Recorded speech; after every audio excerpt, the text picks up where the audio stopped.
Rendez-vous était pris sur un pont, 80 mètres au-dessus d'une rivière. Elle danse en contrebas, elle valse la valserine dans un espace façonné par les glaciers. Bonjour, bienvenue. C'est vrai qu'elle est plutôt agitée en ce moment, mais elle est particulièrement belle, là, cette valserine. Sur le printemps, c'est vrai qu'avec la fonte de neige et les pluies qu'on a en ce moment, en plus, il y a du débit et voilà, elle s'exprime pleinement en ce moment. Ouais. Et donc, c'est ici que vous avez une réserve naturelle. Tout à fait, c'est une réserve naturelle régionale et qui, au départ, a été classée pour une galerie souterraine. Donc, ça paraît un peu étonnant. On va aller voir alors. Volontiers, c'est parti. Robin et Lucie veillent sur les lieux. Régulièrement, ils s'invitent dans les gorges pour aller compter d'étranges pensionnaires. Cette galerie, initiée par l'homme, devait servir à une centrale hydroélectrique. Le projet abandonné, les chauves-souris ont pris le relais. Pas moins de 18 espèces ont été recensées. Cachée dans une brique, il y a la barbastelle d'Europe. Un peu plus loin, le grand rhinolophe dort, façon vampire. En lumière rouge, on est près des chauves-souris. Apparemment, il y a un petit groupe plus loin aussi. Hein. Ouais. On va essayer d'aller compter ça. C'est un site de passage et un site d'hivernage remarquable. Qu'est-ce qui fait qu'elle se sent bien ici? C'est à la fois la tranquillité du lieu, puisque le site est protégé, et il y a aussi les conditions de température et d'humidité pour l'hiver qui leur conviennent parfaitement. Et on voit, selon les hivers plus ou moins froids aussi, qu'elles peuvent se localiser à différents endroits dans la galerie, mais toujours dans ce secteur en fait. Des spécimens de quelques centimètres bien loin de la menace colportée par l'imagerie populaire. Les chauves-souris ont trouvé un garde-manger et un havre de paix près de la valserine. Grâce à ses qualités, c'est le premier cours d'eau de France à avoir reçu le label Rivière sauvage.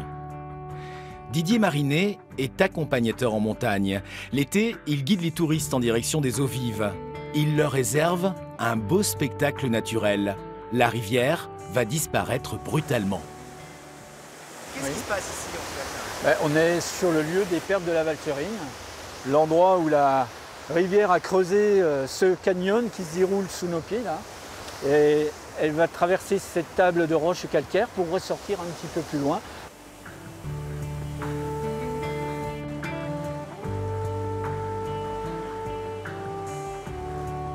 On voit la forme des marmites, là. Ça c'est des tourbillons avec les galets qui sont entraînés dedans et qui finissent par creuser, qui leur conféraient cette forme un peu cylindrique. La vraie gruyère. Ouais. Au-delà des pertes, la rivière retrouve son calme et ses pêcheurs. Marc-Antoine pêche à la mouche. C'est une rivière qui se mérite. Les poissons se méritent, la rivière se mérite. Il faut crapahuter. La truite fario constitue l'essentiel des peuplements de la valserine. Il y a quelques chabots aussi, qui sont des poissons de fond, qui sont indicateurs d'une excellente qualité d'eau aussi. Il y a plus de 40 ans que je la pêche et elle est toujours belle, elle est changeante. C'est comme une deuxième femme pour moi. Elle est magnifique. Ah, je l'adore. La valserine, rivière de légende. La fée s'appelle ici Dame Serinis. Elle a eu sa pierre, une pierre magique qui protégeait les lieux. Un seigneur a voulu la voler. Il se baisse, il attrape la pierre à bout de bras et il la soulève à l'étonnement de tout le monde. Mais la pierre vient à riper, elle tombe dans la valserine, le seigneur est emporté avec, il disparaît. Et c'est à partir de là que toutes les nuits de pleine lune, on voit apparaître le seigneur portant la pierre sur son dos, remontant le chemin derrière moi, allant jusqu'au pont des Oules, remettre la pierre en place. Mais le problème, c'est qu'à chaque fois qu'il essaye de remettre la pierre en place, la pierre redégringole dans la valserine et lui avec. Des pierres, de l'eau, la valserine terminera sa vie dans les bras du Rhône, abandonnant sa folle liberté.